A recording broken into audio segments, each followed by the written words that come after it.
September 8th, 2020 meeting of the Marion County School Board is called to order. We're going to ask our Vice Chair, Ms. Nancy Thor, to read our motto. Thank you. We are the Marion County School District Governance Team. If we chose one word to describe us, it would be student-centered, because student success is our mission. When we come together to work, we are efficient, effective, and productive. Our three most important characteristics are dedicated, transparent, and individually responsible. To work well together, we must demonstrate respect, confront reality, and be accountable. We will always put students first. We will leave a legacy of success.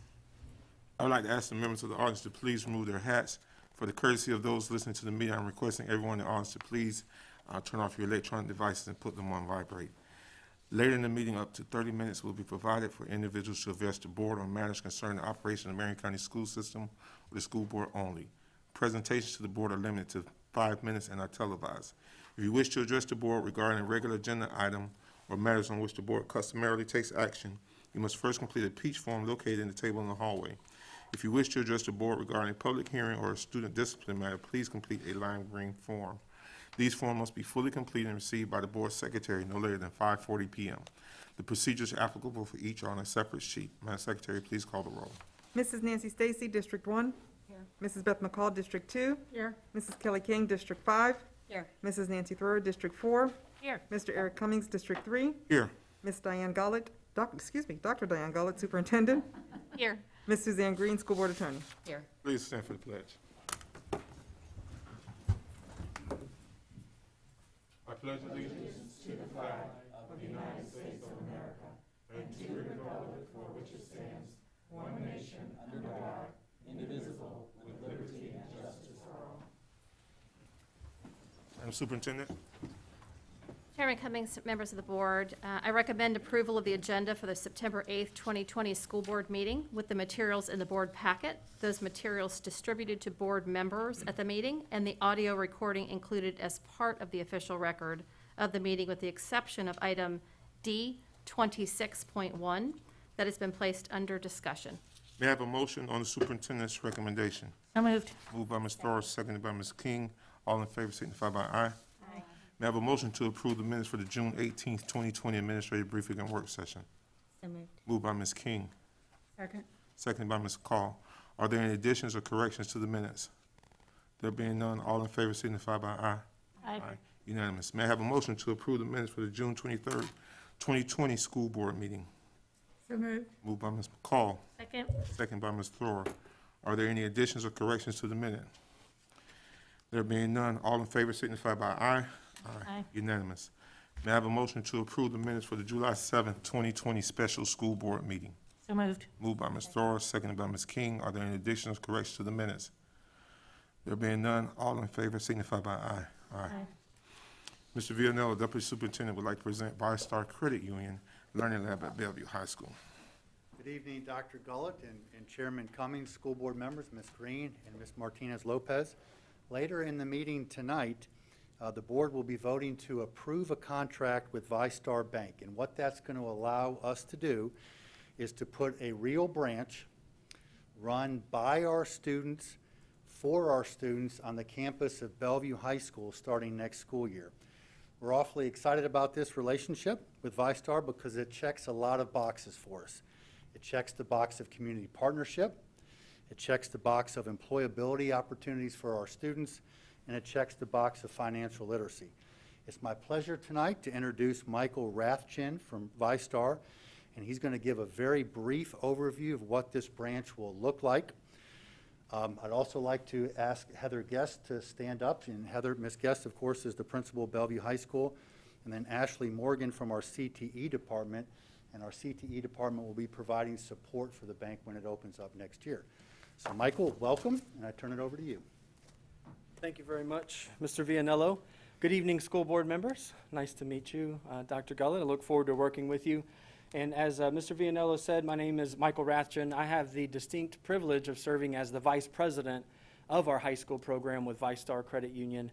And it truly is an honor to be here with you guys tonight to provide a very brief overview. Of course, there are many facets to our overall program, There's two main components that I'd like to focus on. Mr. Vianello mentioned that we are proposing to build a real working credit union on the campus of Bellevue High School. And that particular branch, credit union branch, will be fully integrated into all of ViStar systems, and it will be fully functional. However, it will be exclusively operated by the students who get selected to participate in our program. So the second main component is, of course, identifying those students.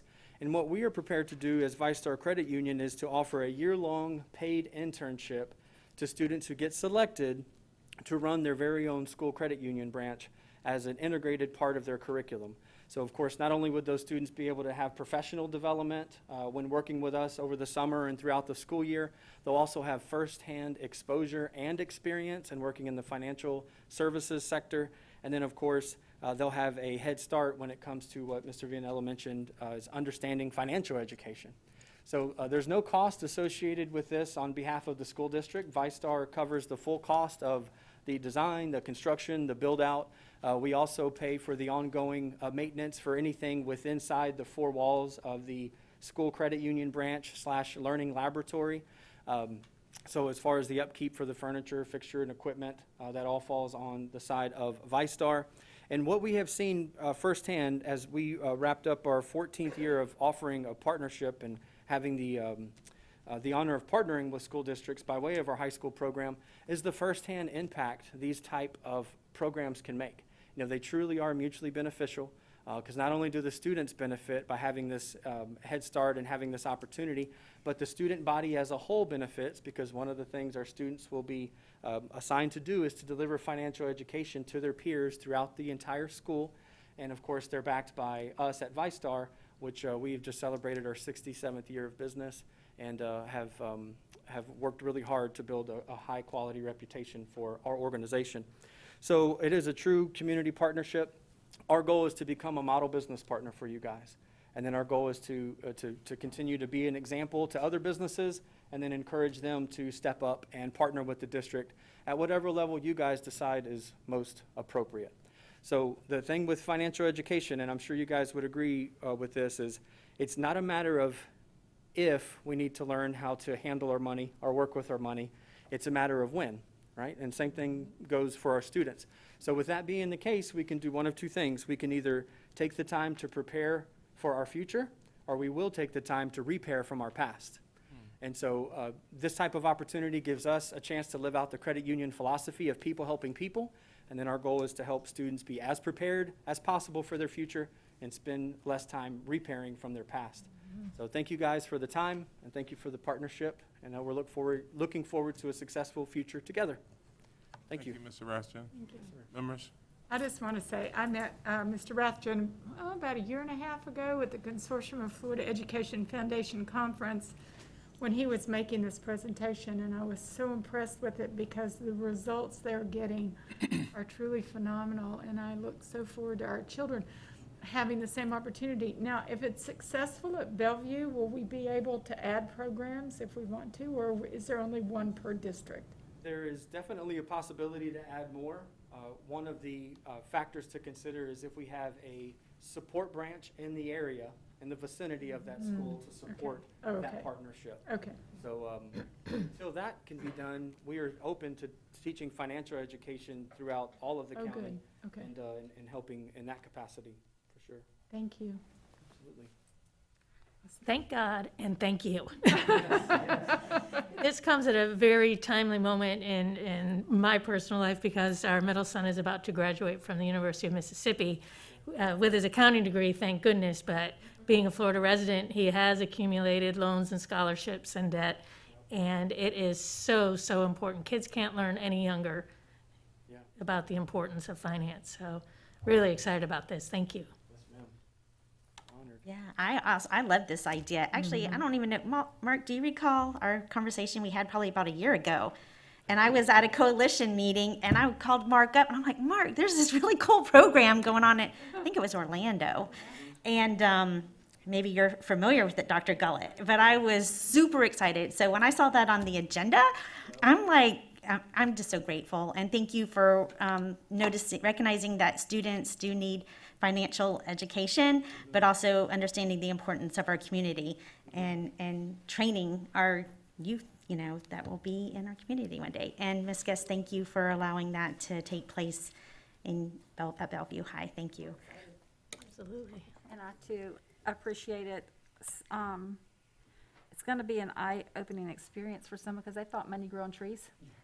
So, thank you for bursting their bubble a little bit, and because it's going to be a little buzz around the school about, how to manage this and everything, and it's exciting that because they thought, only Mama had a checkbook or Daddy had a checkbook, so this is cool. Yep, absolutely. And I too thank you.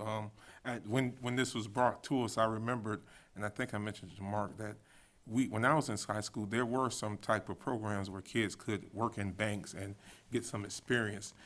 This brings it a lot closer by having it in Bellevue High School. So I'm like Ms. McCall, I'm hoping that it's very successful and that it will be replicated in other schools, that other kids can take advantage of this program. I think it's an excellent program, because I think of some of the people that I went to school with, they're still in the banking industry, and they started in high school. So that's a great thing, and we look forward to helping where we need to see. And I'll be able to go there and withdraw money from ViStar. Absolutely. I got a ViStar card now. I got a card.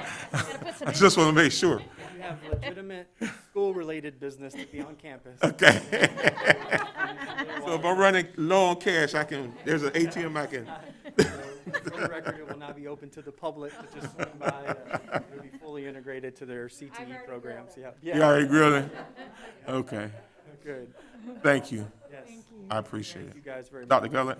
Dr. Gullett, anything you want to say? Very excited about this partnership. Appreciate it. We are. Thank you, ViStar. Yes, sir. Thank you. I know, isn't that awesome? Mr. Jody Phillips, Program Specialist, Athletic Activities Driver's Ed, would like to present Marion County Youth Football League. I thank you, Chair Cummins and Vice Chair Thrower, board members, Ms. Green, Dr. Gullett, and Ms. Martinez Lopez. We appreciate the opportunity to come before you tonight. I really don't want to say too much other than introduce the gentlemen, because I don't want to steal their thunder. They'll tell you and deliver the message the way it needs to be delivered, but we're very thankful that they're here with us tonight, and that is President Mr. Vince Arnold and Vice President Mr. Greg Paquin from the MCYFL, Marion County Youth Football League. Good afternoon, Marion County School Board. It's an absolute pleasure to get to stand before you and do what we're about to do. First off, I'm Vice President Greg Paquin. This is Vince Arnold, our president. He let me speak first because I'm bigger than he is. In 1970, a local contractor moved from South Carolina to Ocala to build the bridge over Highway 40, over the Ocklawaha River. He got here with his two boys, Scott Brantley and John Brantley, and they had no place to play football. That was the transition from the junior high into the middle school program, where the 9th grade was going into the high school. So we basically got gypped out of our 8th grade football year. So they created a program called the Marion County Independent Football League, and it comprised of 8 teams. We played at local schools. We played at the old Lake Ware High School, which I believe is now the middle school. We played at Dunellen, and we played at Booster. I played the first year, and I've been coaching since 1975 when I got out of high school. I've been involved with the league for 45 years. Considering I'm only 27, that's quite a feat. We have had a long and mutually beneficial relationship with Marion County Schools. We presently have, 31 teams. Every high school in Marion County, we have 3 divisions, a Pee-wee, a junior, and a senior. Every high school in Marion County has a representative team from the Pee-wee, the junior, and the senior division level. This league was formed as a feeder program into the high school. Brent Hall, my senior year, we won the state championship at Forest High School in 1974, and followed that up in 1975 when Scott Brantley was his senior year. Right now, we currently have about 1,000 kids participating in the league, and we just stopped by to thank you guys for the relationship that we've had with Marion County Schools, and we are going to present you with an award from Marion County. This is our 50th year in Marion County. Oh, wow. And we're looking for another 50 years with a great relationship with the Marion County Schools. So I'm going to present you Mr. Vince Arnold. So again, I'm going to piggyback off of Greg Paquin. We really appreciate everything that the school system does for us. It helps out. I mean, when we had 31 teams out there. That's a lot of teams where they have to find a lot of places to practice. So it means a lot to us to have this relationship. We want to continue that relationship. Like Greg said, especially in our senior division, our boys are wearing your high school colors. Even our girls, our cheerleaders out there are wearing and representing your schools, and we're just very proud of that. So we do have a plaque here for you where we hereby present the Marion County Public School on this day, September 8th, 2020, and with this award in recognition of your community partnership with the Marion County Youth Football League and celebrating 50 years on that. Thank you so much. I'm going to clap because that's. We saw it. We're going to come down. We're going to come out to the picture. Yes, we need a picture. Give it to the man that sits in the middle, that's always. They're gonna come out and take a picture with you. And Dr. Gullett, come on.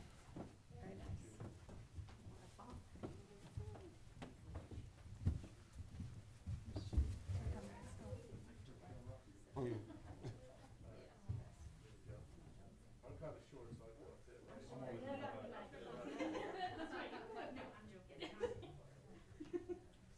Mrs. Stacy, can you come over to this side?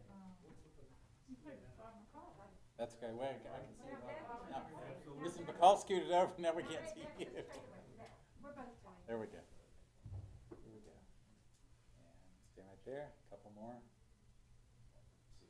Smile, Elena. Great, thank you. Thank you so much. Thank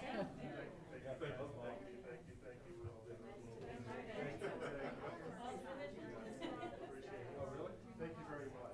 Thank you very much. You were on the team. You were on the team with Tyrone. Yes. High in the sky. Yep, yep, yep. We just inducted him into our Hall of Fame. Did you? Wow. Good. And I want to say something before they leave. Greg, to my 3 kids, is Uncle Greg. I tell you. I guess you've been with him for 30 years. Major's almost 40, and he was there in 4th grade, so I don't know how old he was at that time, probably 9 or 10. So, gee, brings back so many memories. If your kids don't play sports or don't play MCYFL, you're really missing out, because these guys give them a foundation, not just in sports, but in character and integrity. They're there for the kids no matter what.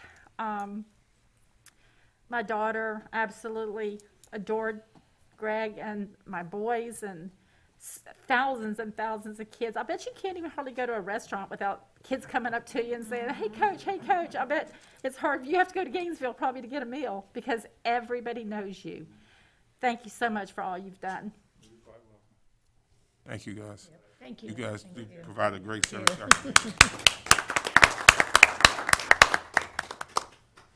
Before proceeding with the fiscal year 2020-21 budget hearings, we need to finalize the fiscal year 2019-20 budget amendments. May I have a motion to approve final budget amendments for the fiscal year 2019-2020? So moved. Moved by Ms. Thrower, Second. second by Ms. McCall. Any discussion? All in favor signify by aye. Aye. Unanimous. I'll now ask the school board's attorney to explain the rules governing persons who wish to address the school board tonight. In compliance with Section 286.0114 Florida statute, the school board has adopted uniform procedures for public speakers who wish to speak at tonight's meeting, either with regard to one of tonight's agenda items or a matter related to the operations of the school district. These procedures will ensure the public has a reasonable opportunity to be heard on school board and school district matters. A written summary of these procedures is available from the table in the hallway. Public speaker forms are also located on the same table. The completed forms were due to the school board secretary no later than 5:40 p.m. Tonight's speakers will be called prior to the business portion of the school board's meeting in the order of receipt by the school board secretary. Before you begin speaking, please state your full name and address for the record and spell your last name. Each speaker will have 5 minutes of time. However, if there are more than 5 persons who wish to speak, the board may seek consensus to limit each speaker's time to 3 minutes. When the speaker has 1 minute remaining, The speaker will receive a visual notice from me to complete his or her comments. Speakers may not yield their time to others. Speakers and meeting attendees are expected to conduct themselves in a respectful manner. Verbal attacks and profanity are strictly prohibited. Pursuant to the procedures for public comments, item 6, speakers are not to identify specific individuals other than themselves or their child unless the statement is provided 24 hours in advance. If there are matters dealing with student discipline to include expulsions, they will be scheduled at the conclusion of the televised portion of this meeting. Parents may address the board regarding a discipline matter at that time. To ensure student privacy, only a parent or guardian may use a student's first or last name. Identifying references to or identification of other students and/or their families is strictly prohibited. Thank you. We have two, but one is requested now, and the other one will be during the public hearings. So Melanie Slaughter, please.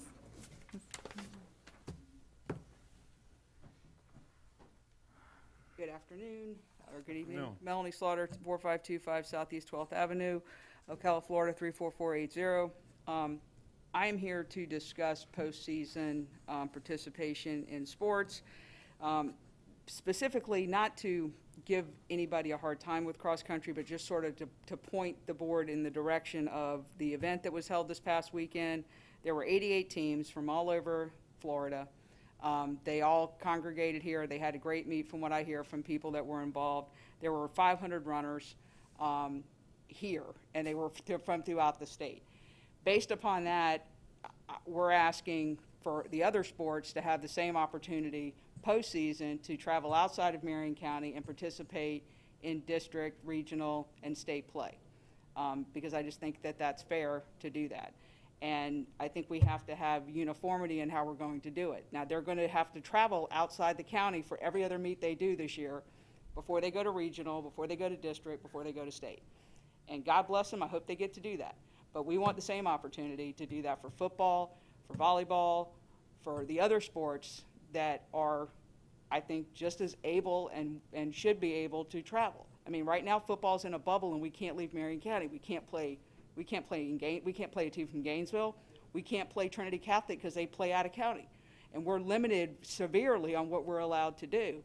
And I just would like the board to consider that. And I would also like the board to have it on their agenda prior to September 18th, when we have to elect whether we're going to participate in postseason play, to have a discussion. Because the person who's in charge of sports telling the coaches this is what we're going to do is not a discussion. That's your boss telling you this is what we're going to do.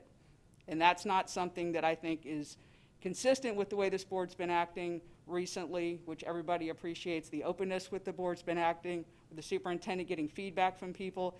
I think that we need to have that discussion prior to a decision being made as to whether or not they can participate in postseason play.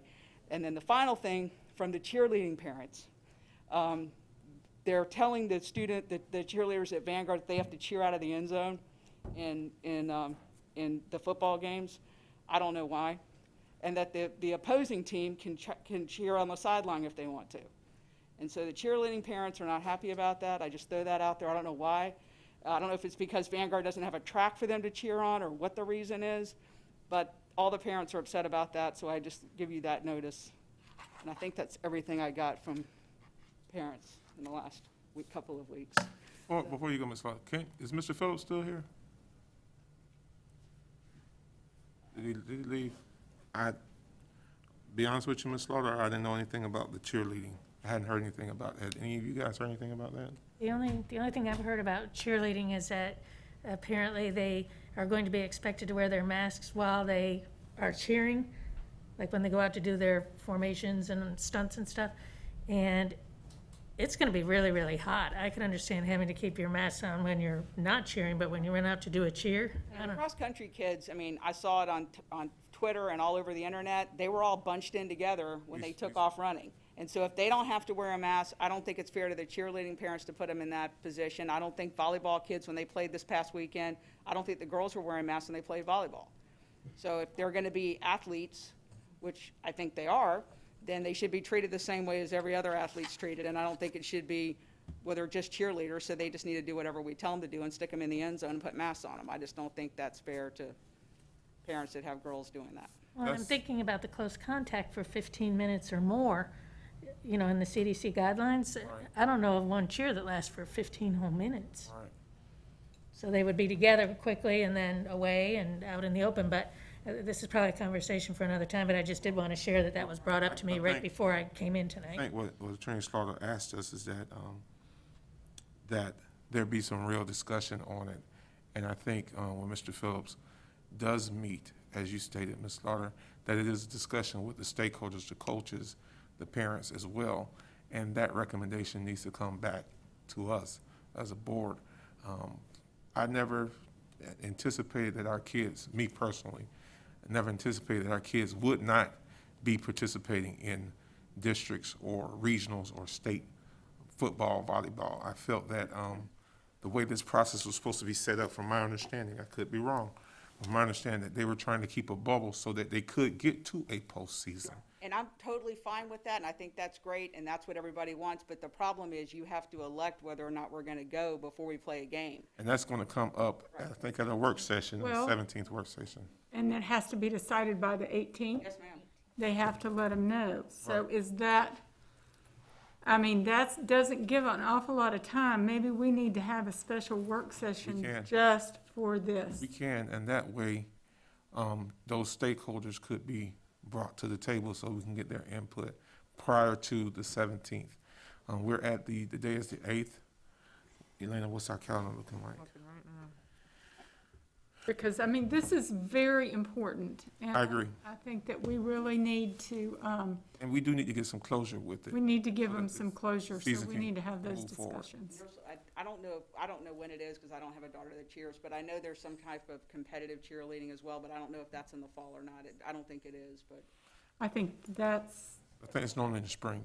that may be in the I think that's in the spring, but I'm not sure. And I did, and thank you, Ms. Slaughter. I did see pictures from the cross-country did I. this weekend. I think all of us probably got an email. You know, those boys, some of them rode, I guess, probably rode in cars together and stuff.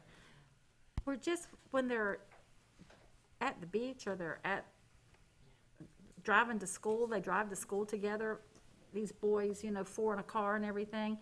I don't know how we're gonna keep children from touching one another. I don't know that we want to stop that. I'm not saying we do. I just want everybody to be treated the same. I think it's great that cross-country got to have the meet here, and they got to have kids here, and they got to compete, and they got to show what they can do. I'm totally fine with that. I just want everybody to be able to do it. And you know what? I've been following the news, and there are states, you know, where the cross-country's being able to work, and the football teams are fussing, because this is not just Marion County. There's cross-country in other states. They're letting the cross-country teams, do their sport, but they're not letting football, and football parents are real upset about it. And I can understand that. I think, to run from a virus that's just there, I mean, I can see trying to do the best we can do, but these kids are sleeping over with each other at their houses, and these, like, that cross-country team, that's like a little family. Football boys are like a family. Trust me, when they're not in that locker room at school, they're with one another out on Friday night. So they're going to be together. And I don't know how we can pretend that we can control who people are with. Just because they're together at school doesn't mean that's the only time they're together. They're already together. I mean, any of us that were athlete parents know these boys hang out together at everybody's house. And I think we're like, we have an impossible goal here to try to protect people from that 3 hours there at football practice or 3 hours there at a football game, because these kids are together all the time. And if they get it, they get it. We know what we have to do. They have to go home, they have to be quarantined, and everybody knows what happens. But I don't think we can totally destroy senior years and football scholarships and cheerleading scholarships and stuff to try to keep them from getting a virus when they're together 3 hours with us after practice or at a football game. It's just not a realistic goal. So could I suggest that we maybe look at the morning of September 15th? That's a Tuesday. Next Tuesday.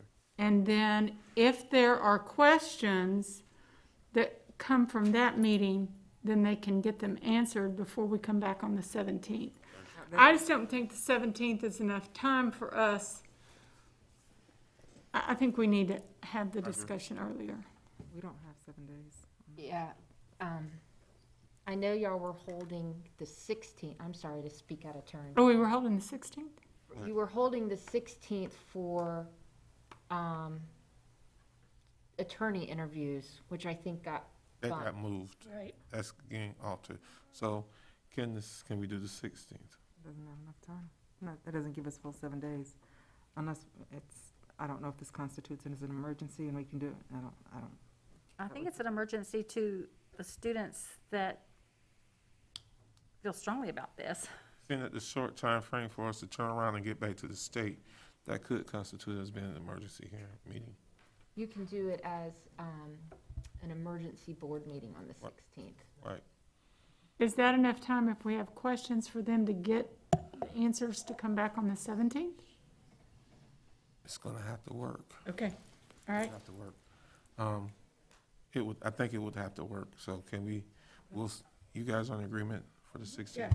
Morning of the 16th at 9 o'clock. 9 o'clock? Okay. That's the emergency board meeting. And Emily, And it's just that item, What's that topic? just that topic, 9 o'clock. Is that good, Dr. Gullett? Yes, sir. Thank you. We knew, we had discussion internally about the 17th and 18th, and we knew it was going to be tight turnaround, and we'd be looking at consensus, but so we're happy to accommodate that. And I actually like the request that if those coaches are available, I know it's during the school day or whatever, that we get input from them, that they be allowed to try to come to the meetings, ADs or whatever, so we can actually get some real input. Surely, Ms. Slaughter should not have to come and try to speak for every sport in the district. She's done an We need excellent to job. hear. Well, I'm sure she got some other stuff she could do. And I think our assignment as a board is to try to make sure that these kids are able to be educated, but also be able to participate in extracurricular sports and in safety. And I think that's what we're gonna do. We're gonna figure out how to make it There's no way happen to for do them. anything safely, as safe as possible. As safe as possible. I say in safety. Never gonna be In safe. safety. One final thing, I wanted to thank Dr. Gullett and Mr. Vianello for what they have done to reopen schools. My children are back in brick and mortar schools, and they've done a fantastic job, so, Thank you. Awesome, that's great to hear. thank you. And Thank if you. I may, Chairman Cummings, on the note of the 16th, if it's okay with the board, I'd like to set it up in a work session format so we could hear from more Please. people simultaneous and have that conversation. Thank you. Please. That was the So it's only, not, we're not just talking about football, though, we're talking about All sports. all all sports, sports. I mean, because it could be all fall sports, volleyball, all fall sports, yeah. all fall sports. And Chair Cummings, it might be a good idea to just put it out there to anyone that's paying attention tonight, that we want the input, we need the input. This is their opportunity to provide input, ADs, coaches, whoever's involved and has a stake in this. Right. Because we do want to accommodate whatever we can and get this as right as possible. Because other districts have started moving forward, and we don't want to shortchange our kids at all. We want to have them in equal contention as well. So, thank you. The other one's later, correct? Correct. All right. The budget process involves public hearings to be held in the following order. 9.1, rollback rate computation and tentative budget amended to conform to final budget for fiscal year 2020-21. 9.2, resolution determining the revenues and millages levied for fiscal year 2020-21, which is resolution number 20-08. Final budget, resolution number 2009. If you wish to address the board regarding one of the public hearings, there is a special form to be completed on which you will need to select the appropriate areas of concern. Chair recognizes Superintendent Gullett to begin the budget public hearing process. Thank you, Chairman Cummings, members of the board. The total millage to be levied is greater than the rolled back rate by 2.97%. The required local effort millage rate is greater than the rolled back rate by 0.96%. Each school board participating in the state allocation of funds for the current operation of schools must levy the millage set for its required local effort from property taxes.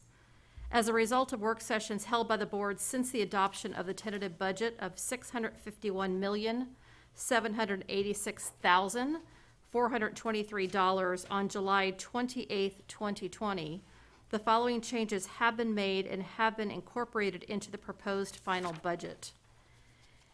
Increase in revenue, reclassification of grant resources, changes in transfers, including health insurance with the additional Blue Cross Blue Shield ProShare, and charter school education security grant, decrease in expenditures such as net change to staffing plan, adjustment to carryover balance of categorical and capital projects, materials and supplies, and reclassification of grant resources, and changes in fund balance to include actual revenue and expenditures recorded in July for the prior fiscal year.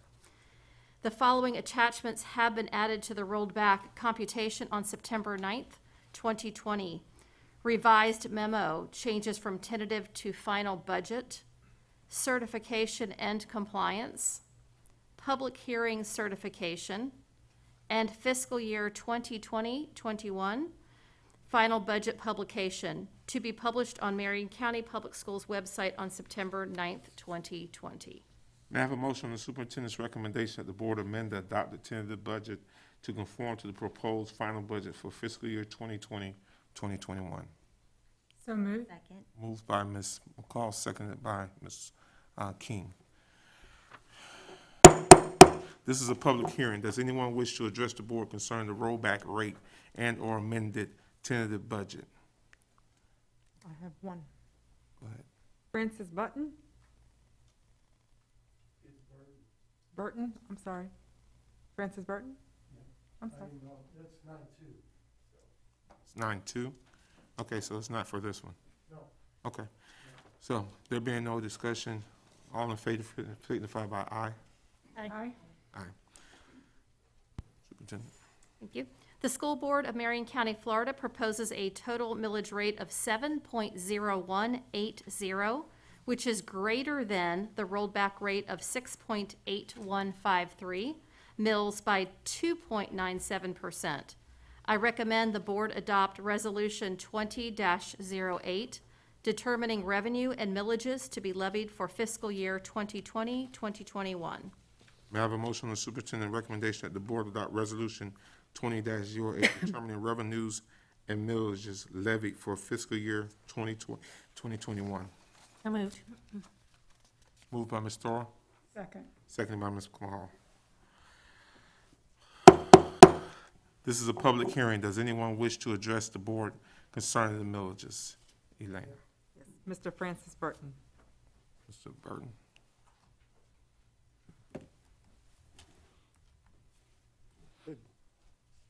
Good evening, folks. This is new to me, so.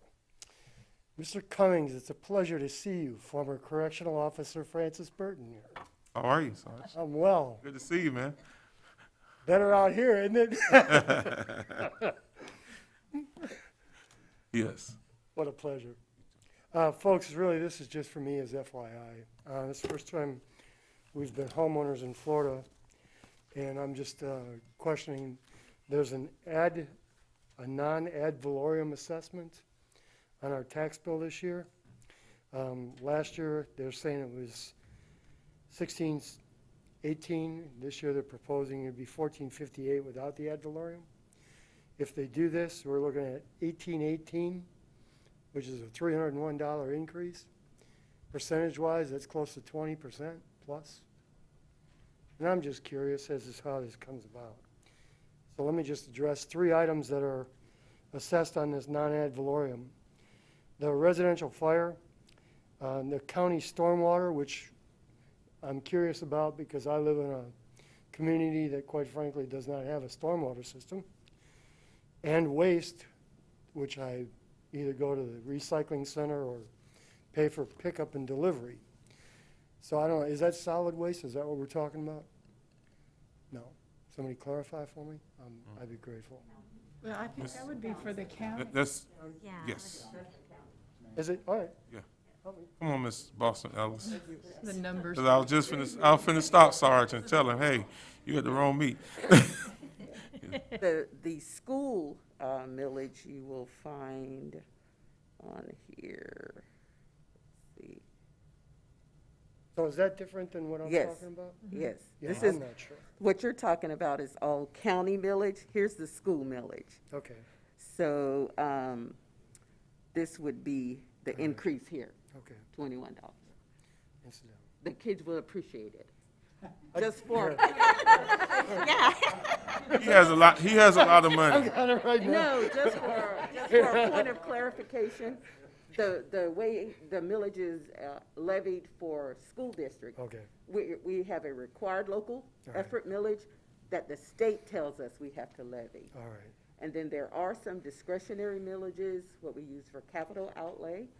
And then also, there is another millage that our voters in the community voted on and renewed last year, and that Alright. was for 1 mil. All right. But the millages you're referring to are the county. county. Yes, sir. So, All right, so let me help you, Sarge. please. Next Tuesday morning, 9 o'clock, county commissioner, that's where you. So what it is I read the column wrong for the date and the place of the specific area Yeah. on this tab. Yeah. First year, I told you, I just, FYI. Okay, we're happy to have That's you. right, it's nice to Well, meet you. You just wanted to come see me. I did, but don't tell. That's all it was. Mr. Burton, just for the record, we have to have your address for the, I wondered, I wasn't sure how much. Actually, I'm a law enforcement, Yeah, he law does, enforcement. as a sworn law enforcement. oh, he doesn't have to. Right. no, it's private information. That exemption, Damn. Phone number too, so. okay. So thank you, Sarge. Like Ms. Boston Ellis said, the children sure do appreciate you. So do we. Listen, you could multiply that by 10 and I'd give it to them. I'm dead serious. Thank you, thank you. Thank you, sir. That was a pleasure, folks. Thank you for giving I'll me call time. Kathy Bryant and tell her you'll be over to see her. over at the county. You got her number, by the way? Kathy and Michelle and the gang will be waiting on you. Thanks, Sarge. Bye-bye. There being no further discussion, all in favor signify by aye. Aye. Unanimous. Thank you. Chairman Cummings, members of the board, I recommend the board adopt Resolution 20-09, affirming the final budget for fiscal year 2020-2021 in the amount of $651,823,890. May I have a motion on the superintendent's recommendation that the board adopt resolution 20-09 affirming the final budget for fiscal year 2020-2021 in the amount of $651,823,890. So move. Moved by Ms. McCall, seconded by Ms. King. This is a public hearing. Does anyone wish to address the public concerning the final budget? There being none, all in favor signify by aye. Aye. Unanimous. May I have a motion to approve consent agenda items C10.1 through C24.1 with the exception of item D26.1 that has been placed under discussion? So moved. Moved by Ms. Throer, Second. second by Ms. McCall. All in favor signify by aye. Aye. Unanimous. May I have a motion to approve the annual financial report for fiscal year ending June 30th, 2020? So moved. Moved by Ms. Throer, Second. second by Ms. King. Any discussion? All in favor signify by aye. Aye. Unanimous. May I have a motion to approve the following cash or tangible donations that have a total value of $38,565.02. Student backpacks and supplies valued at $1,003 to Bellevue Elementary School from the Marion County Veterans Council Incorporated. Student backpacks and supplies valued at $1,003 to College Park Elementary School from the Marion County Veterans Council Incorporated. Student backpacks and supplies valued at $1,003 to Dunn Elementary School for the Marion County Veterans, from the Marion County Veterans Council Incorporated. 12 Samsung Galaxy tablets valued at $1,541.42 to Dunn High School from DonorsChoice.org. Student student backpacks and supplies valued at $1,003 to East Marion Elementary School from the Marion County Veterans Council Incorporated. Student backpacks and supplies valued at $1,003 to H Street Elementary School from the Marion County Veterans Council Incorporated. $2,500 to Evergreen Elementary School from Living Waters Worship Center. Student backpacks and supplies valued at $1,003 to Evergreen Elementary School from the Marion County Veterans Council. $5,000 to Pheasant Elementary School from CenturyLink Clark M. Foundation. $2,500 to Fort McCoy School from their business partner, Phoenix Wood Products, via the Public Education Foundation of Marion County. Student backpacks and supplies valued at $1,003 to Greenway Elementary School from the Marion County Veterans Council and Corp. Student backpacks and supplies valued at $1,003 to Hammett Bowen Elementary School from the Marion County Veterans Council Incorporated. 640 books valued at $6,393.60 to Hammett Bowen Elementary School from Mary Ellen Seymour. $2,300 to Hammett Bowen Elementary from Ocala West United Methodist. $1,300 to Hillcrest Public School from Jeffrey L. Seller, CPA, PA. $1,500 to Lake Ware High School from Sons of American Legion. $1,000 to Liberty Middle School from Shirley Redunian, NSC 20 Highway 484 LLC. $1,000 to Marion County Public Schools Student Services Psychological Services Social Work Services Department from Ed Hall. $2,500 to Marion Technical Institute from Cox Charities Fund of the Baton Rouge Area Foundation. Student backpacks and supplies valued at $1,003 to Oakcrest Elementary School from the Marion County Veterans Council. Student backpacks and supplies valued at $1,003 to Sallywood Elementary School from the Marion County Veterans Council. And $1,000 to Stanton Wearsdale Elementary School from Circle K Stores and Corp. May I have a motion? So moved. Moved by Ms. Thorold, seconded by Ms. King. All in favor signify by aye. Aye. Aye, unanimous. Ms. Thorold, can you give us our thanks today? Absolutely. You know, we just approved a over $600 million budget, and that is a staggering amount of money. And I'm glad Teresa Bastonelis is still here, because I just wanted to remind myself quickly, what percentage of that is salary and fringe? It's like 79%. 79%. So we still have a lot of needs. And it just is amazing, week after week, how we have such a variety of community members stepping up for us. You know, the Marion County Veterans Council has been on the agenda the last few meetings and just really bringing the important basic supplies that our kids always need. We have, corporations, we have foundations, we have small businesses, we have private citizens. I just can't thank you enough. And it's contributions like these that are so targeted and earmarked that go directly to the ones that need it the most, and leaves us to be able to pay some big bills. So thank you so much. Thank you. The next regular administrative briefing and work session is scheduled for September 17th, 2020 at 9 a.m. The purpose of the work session is to discuss student progression plan, construction project updates, annual public education foundation report, review of district policy 4.21, Florida Safe Schools Assessment Tool presentation, and fall athletics update. Resolution 20-06 regarding requiring a face covering on all school board property, and the legislative agenda prep for MC legislation delegation. The following administrative briefing work session is scheduled for October 8th, 2020 at 9 a.m.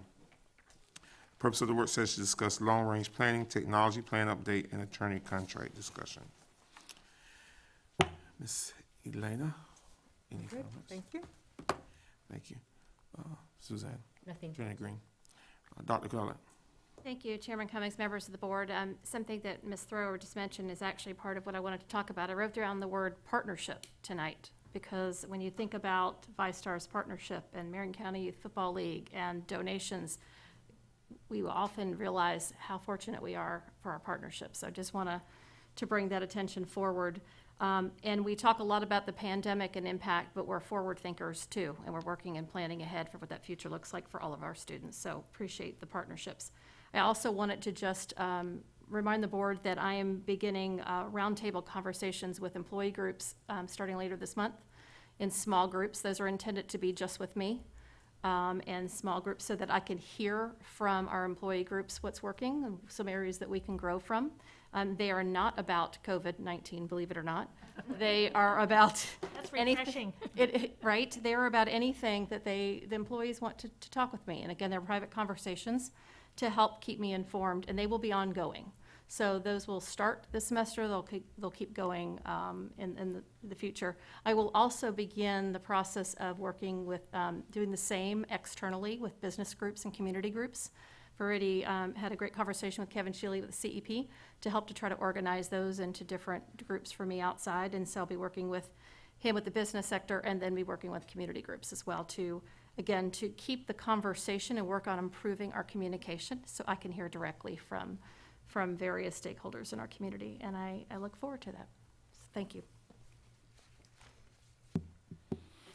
Ms. McCall? Yes, Dr. Gullett, I would request that you also organize conversations with our faith-based community, because we have such a large faith-based community that play a very large role in our, in Ocala, Marion County. So I think they would also be a group to reach out to. My other request would be that for the meeting next Wednesday, not only include the coaches, but we need to include the athletic directors from each school as well. Yeah, I said athletic Oh, ADs. did you say? Okay, I guess I just didn't hear that. We definitely want to include all those stakeholders. We need to hear what they have to say. Okay, and that's really all I have this evening. Thank you. Ms. Stacy? I think, big hurdle, we approved the budget, and I know a lot of work went into that. I know Ms. Boston Ellis and the superintendent, and so many people, Ms. Dobbins, and we've had private meetings, and so I don't want the public to believe we just went without a lot of questions. We've had workshops on this. We've had private meetings individually with those developing this budget. And at times like this, it was really some interesting discussions. I don't believe we've ever really had them quite like we did this year. And so I appreciate the way it was handled, where we each got together and we were able to speak with the team so we could understand and ask our questions. Because I think sometimes board members don't want, I'm not timid, but sometimes board members are a little timid about asking some of these questions on financial stuff, because maybe they're new to the board or they don't understand exactly how it works, and they don't want to say they don't understand, and so it was really a nice opportunity for people to speak privately, and I want the community to know that these discussions happened multiple times with us speaking with the team privately. And thank you, Ms. Boston Ellis, and everyone that was involved in that. It was a nice new way of doing business here. Thank you. Thank you, Ms. Stacy. Ms. Key? Yes. I would like to begin with, Mr. Cummings, I would like to request a workshop so that we can revisit the custodians issues. I know during the summer before school began, we had a little discussion, but I would like us just to go back and revisit it, make sure that the board has a good pulse, on how that's going now that we're a few weeks into school. So can we do that? I don't have an issue with that. I think that is very needed. Great idea. How long the workshop do you want? It doesn't have to be long, but I would just like, just to revisit a little bit, Yes. how we're looking, like, do we have enough custodians? Sometimes things sound good in theory, but when we put it into practice, we might be like, oh, okay. So that's all I want to do. It's not to have a long workshop or anything, but I would like us to Do revisit we it. want to add it to? We can add it to the October 8th. Do we add it to the 8th? Or do we need to do sooner than that? I think we probably need to do sooner than that, based on emails that we're getting. So What's is the 17th heavy, or do we have a lot on that date? You don't have enough days to advertise. Oh, the advertising. We have a workshop next Thursday, that's right, I right? don't know, Ms. Green looked at me like, I mean, we could go the next Thursday, the 24th, and just do a workshop on that item, on that topic, and that would give us enough time to advertise. On what date, Ms. The Martinez? 24th, September 24th? So, is it Leopard? I always say it wrong. Yes, I can, yes. It- I'll go ahead, sure, if you don't mind. Chairman Cummings, members of the board, I was talking to Attorney Green because Mr. Leopard will be out beginning tomorrow for a short period of time. And so I would really appreciate his input and conversation. Would he be able to join us via Zoom? I don't think so. that's probably a good idea from a personnel standpoint. So the 8th. I would not recommend that. Looking at the 8th. When will he be back by the first October workshop? Yes, we expect him back by then. Let's shoot for the 8th. Let's shoot for the 8th. Okay. Okay? We good? All right, and then also, I want to thank Dr. Gullett for meeting with our employees when she mentioned that she wants to discuss and hear what's going on and not COVID-19 related. And last week, your words resonated with me, and I started to thank you last week, and I think it was just busy and I didn't. But you said some words, and they were, she is fiercely protecting the students' education. And that was just very music to my ears, I guess, and to our students. And when I listen to everything that's going on with COVID and sports and stuff, sometimes when I sit here, and this is probably the educator coming out in me, but I'm like, academics, education. But I know Dr. Gullett gets that, and you keep reiterating that, so thank you. And then I'm going to end with just thanking every one of our employees for showing up for our students. We couldn't run our organization, our business, our organization, our school district, whatever we want to call it, without each and every one of you. And that's what I had this evening. Thank you. And Ms. King, if I may add, thank you for that. You triggered my brain and my memory, that I'm also meeting with student group as well, representatives from the high schools, so I'll be meeting with them as well. Oh, ongoing. fun. Yeah, that'll Looking be forward, great. I'm very much looking forward to talking with students. Yeah. Yeah. They're always great, to be honest. They are, and you'll get a lot of good ideas Yes, from I'm students. absolutely They'll- certain I will. Very good. Ms. Thor? Thank you. Yes, I hope everyone had a wonderful, safe, restful Labor Day weekend, and I guess we'll find out in 7 to 10 days how it all went. Hopefully, everyone had a great time while still maintaining their social distancing and doing all the things, well, not all the things, just 3 things that we continue to be encouraged to do so we can just finally put this baby to bed, so to speak, because we're all sick of it. Thinking about the budget as well, Ms. Stacy, and kind of piggybacking off of what you shared, it has been an amazing opportunity to meet with Teresa Boston Ellis and her team and various other departments, yourself, Dr. Gullett, everyone. This board is just committed to improving this district and doing that in partnership with everyone. So I think that that's starting to resonate, and it's such a wonderful feeling. It's very gratifying to have schools open and to be hearing this great feedback. And I think we're at the point in numbers where we really kind of expected to be, and some schools even a little over when I was looking at the 10-day membership. We're getting close. I would say if we're missing one child, we're missing too many. So we're going to be relentless in reaching every child. Yes, and using every piece of technology available to us to try to find them, and personally too. But again, that's just a really good feeling that we know we heard what the community needed, and we've done our best to provide it in as safe a way as we can.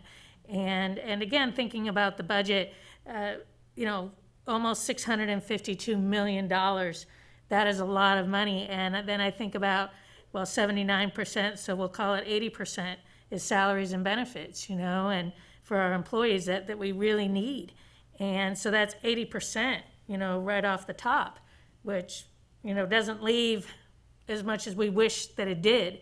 And I was just hearing over the past few days that it sounds like FEMA is going to be backing away shortly from providing PPE including masks, and now it's going to be classified as just an operating expense for districts. Well, my goodness.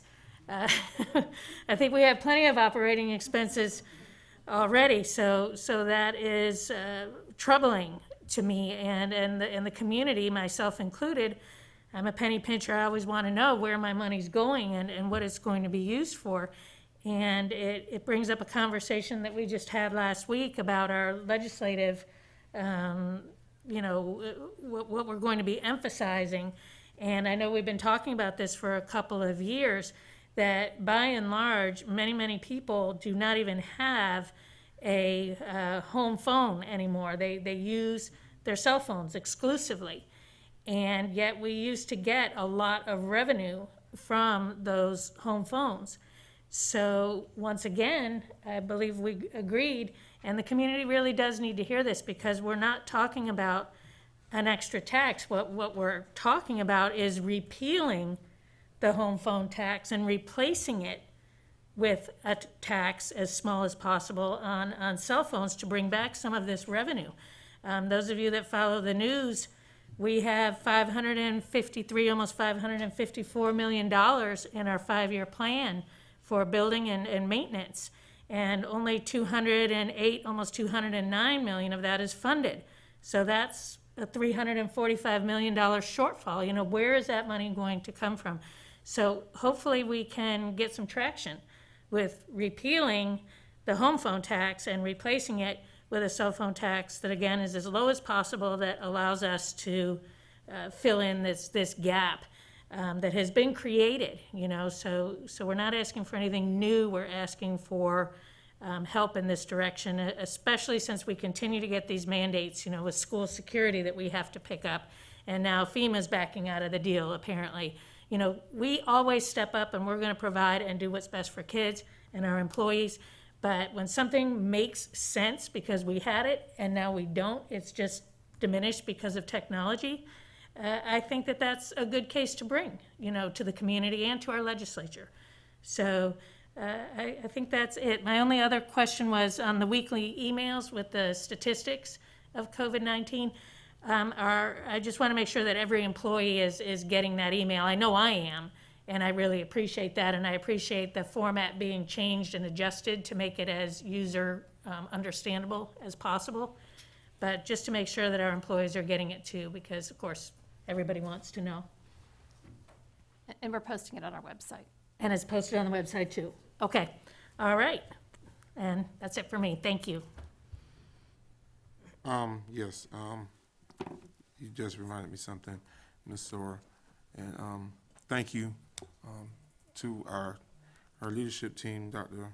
Gullett and Mr. Villanello, and all those smart heads that have made that COVID reporting as transparent as it can be, and readable and doable for people to look at.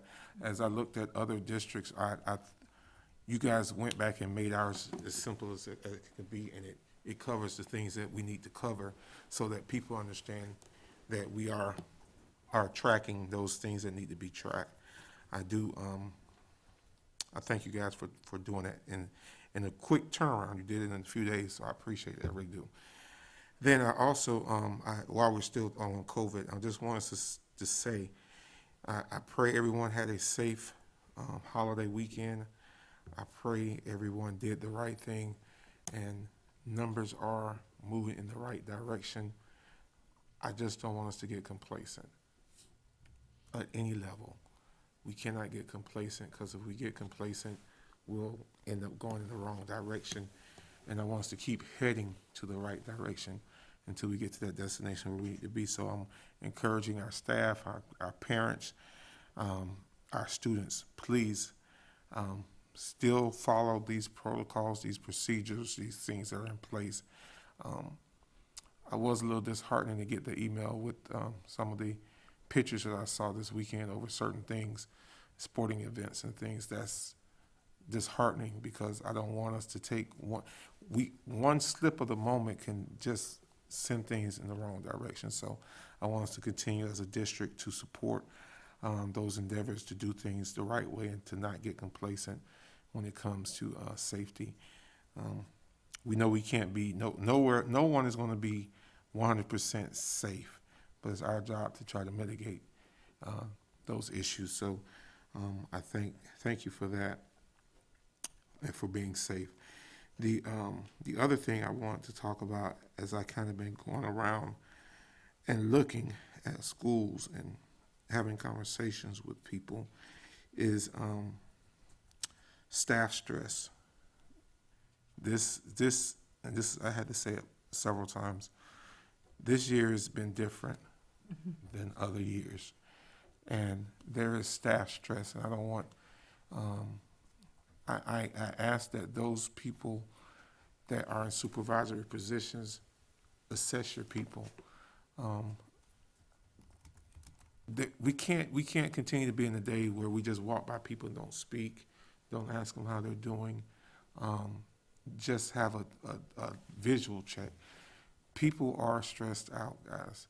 People are at points where some are at breaking points, and some people have to be talked off the ledge and it's real, and I don't want us to take anybody for granted when it comes to those types of things. I was at the school today and I walked by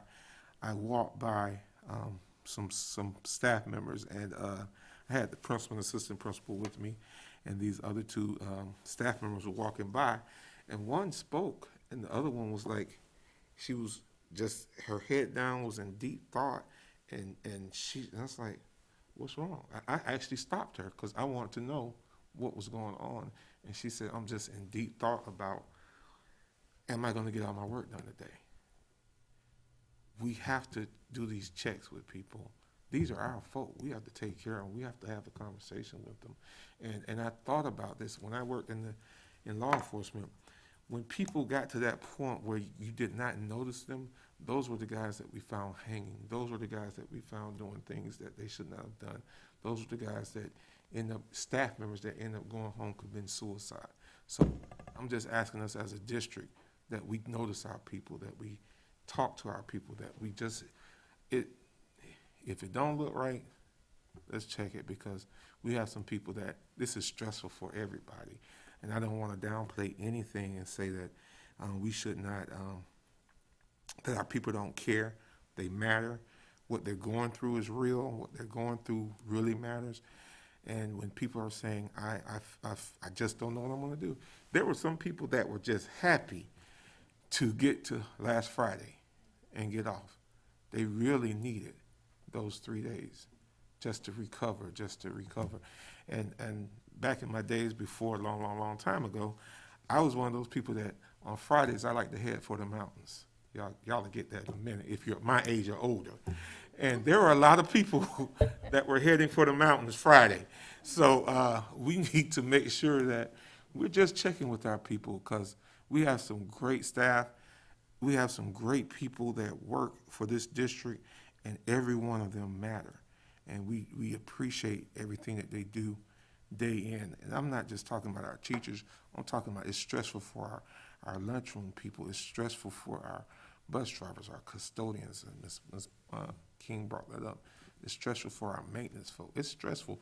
You see an article in the paper saying that we don't have money to do certain things as far as building our capital buildings and stuff. So it's stressful, but we're going to get through it. The positive thing is we're going to get through it. We're going to figure out how to work through it. We have great people in place.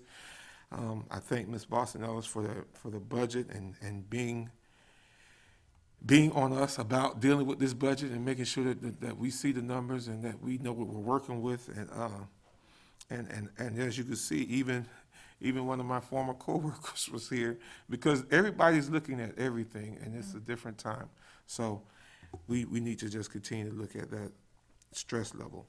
The other two more things, I promise I'll be through. The MCPS online, and this is not for us as district employees. This is for our parents. This is for our students. And Dr. Gullah, I'm going to ask you and Mark to kind of help us with this thing. We really need some type of MCPS online etiquette for for the people that's taking it online. Parents, you would not sit in your classroom with your kid all day long and give them the answers while they're doing their classwork. The teachers have to be able to instruct. Teachers have to be able to give the instructions. I intentionally have watched the numbers of the issues go down with the technology. We're at a good point. We've moved away from the tech issues. It's now the teachers are instructing. Let them instruct. We don't need the parent to just sit there and try to give the kid the answer. That's not instructing. That's not the teacher instructing. We need to, parents, microphones do pick up everything that you say. And the cameras do pick up what you're wearing or not wearing. We don't need that on these. Some of these kids don't need to see certain things. So parents, I'm asking you, please, and Mark and Dr. Gullett, I'm asking that we kind of get something together, some type of protocols, etiquette for parents, because you have parents that are walking by, they only have on the bra. They're on a bra. Some kids have never seen a woman in a bra. And then you have older men that are. I was at a school today, and I was at the online class. And I said, "Why is that guy on there on this screen and he has a beard? He's not." And this is an elementary school. We don't need to see that because we don't know. Everybody's mind is not in the same place, so we need to make sure that we have certain type of etiquettes and protocols in place. And parents, if you can't abide by those things, then we have to figure out a way to get your kid back into school, because obviously the online platform is not going to be good for you. Our job, as Dr. Gullett reminded us last week, is to provide education. The mission is to educate our kids. And some things other people may expose their kids to. Some of us don't expose our kids to a lot of things. So we need to kind of work on that one. And Thank you for bringing that up, because it's been mentioned to me, and I think that's something that definitely, we need a phone call. Mr. Christian, I think we need a phone call, and however you think, and I'd appreciate, Dr. Gullett, if y'all could, I'm hearing him loud and clear on that, because it's funny how things happen. We have everything planned, and then something like that, we didn't even count on the background thing that children were gonna be seeing in these homes and everything, that just, by the time we get it all figured out, this is all gonna be over. But I hope somebody writes a book or packet or something. But even with that, our kids need to be in a good learning environment as well. They don't need to be in their bed, in their pajamas with their shirt off, and I'm talking about boys. They need to be at a table or counter or somewhere Dress respectfully. in proper lighting, dressed. We need to implement those. And I know it's coming 3 weeks later, but we had other things that were pressing. So we need to kind of start dealing with those things now. They should be in proper attire. They should be ready to go to work. They're ready to go to school. They shouldn't be sitting there playing a video game or on their phone or whatever. These things, if they're in school, they're in school. They shouldn't be on the phone. So I'm just asking that we kind of work something out to address those things. The Reverend Cummings, the young lady from Westport that did the video, which was tremendous. I don't know if y'all saw it, but it took her a lot of courage, as I said at a workshop. But she talks about respect, and I think that has a lot to do with what we're seeing. The respect from the kids, the respect from the parents, the language, the loud music. It is unacceptable. And parents, as Reverend Cummings said, this is your child's classroom.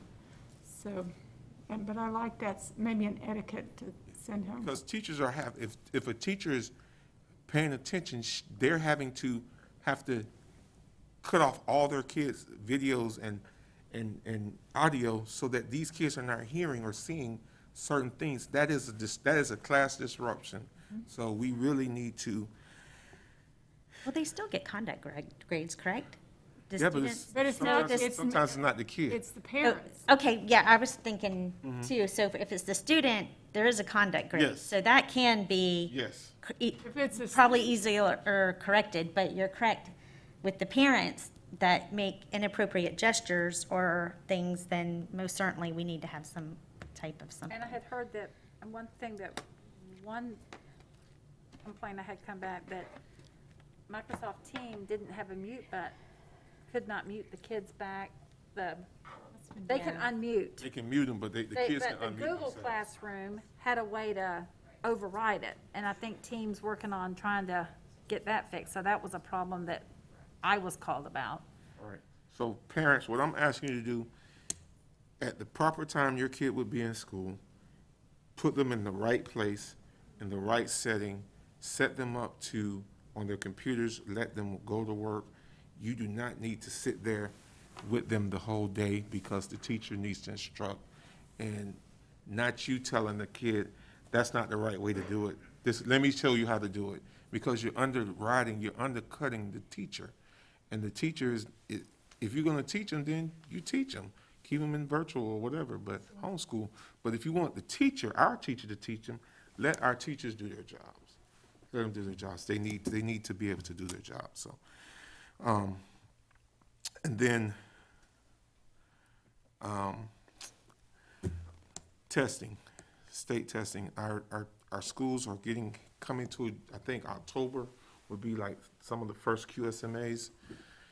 I think we as a board really need to be talking to Dr. Gullett, Mr. Villanello. We need to really be talking to Tallahassee. We need to be getting other districts and parents and everybody need to be talking and petitioning Tallahassee that we really do not need to be tested this year, that they need to waive those testing. We need to have a baseline. We talked about it the other day. We need to know where our kids are, but it would be unfair to look for school grades when we know what we've been dealing with the past few months. It may not be a state issue, it may be a federal issue, we may not have a choice. I think Is it a federal issue? So it's coming from, yes, that they're saying, yes, there will be tests. So Secretary of Education. So one of the things Dr. Gullett said, if that's true, then let's work on hold harmless. But yeah, it's coming from the top. And if that's the case, I agree. We need to look for some type of hold harmless something because They're gonna be able to establish school grades and stuff like that. I mean, they may have just the scores to see how the kids are, but how they can do school grades, I would be shocked if. it's gonna be hard to do that. And I agree. And I just think it's gonna be an unfair setting. It's how not they gonna would do mean anything to anybody, so why spend the money doing something that's Well, not it would, gonna mean it would mean something to us because it would lock us into still having to keep an external operator at two of our schools. That's a lot of money that Can't we're paying. imagine that portion. Exactly. And Because that's, the kids are not even in school, so many of them. and that's almost $800,000, A year. Ms. Boston Ellis, that we could use somewhere else. Yes. So, Would I have been mean, better off using the data that we had of third quarter last year. yeah, I mean, we have Dr. Gullett, who is a turnaround superintendent, and we have some great folk that know how to do it.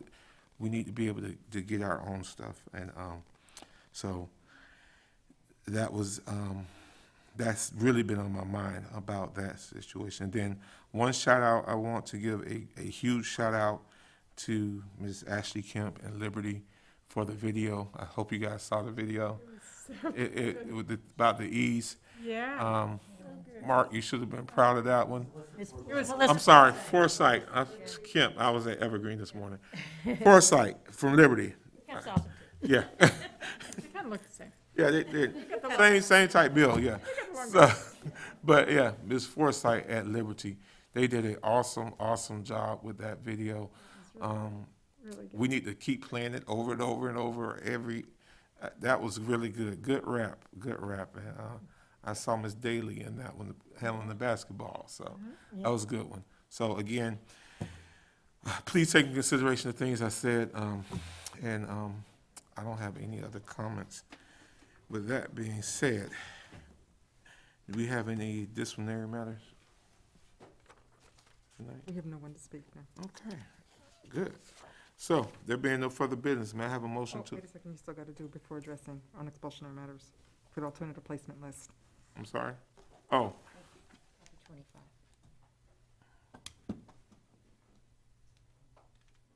something. Page 25. Page 25. Oh, before addressing expulsion matters, I wish to acknowledge that board members have received alternative placements lists for students through August 19, 2020. You said that there are none? There are none. There are none. Okay. So there being no further business, may I have a motion to adjourn? Moved by Ms. King, Second. seconded by Ms. McCall. All in favor signify by aye. Aye. Meeting adjourned at 6:50 PM.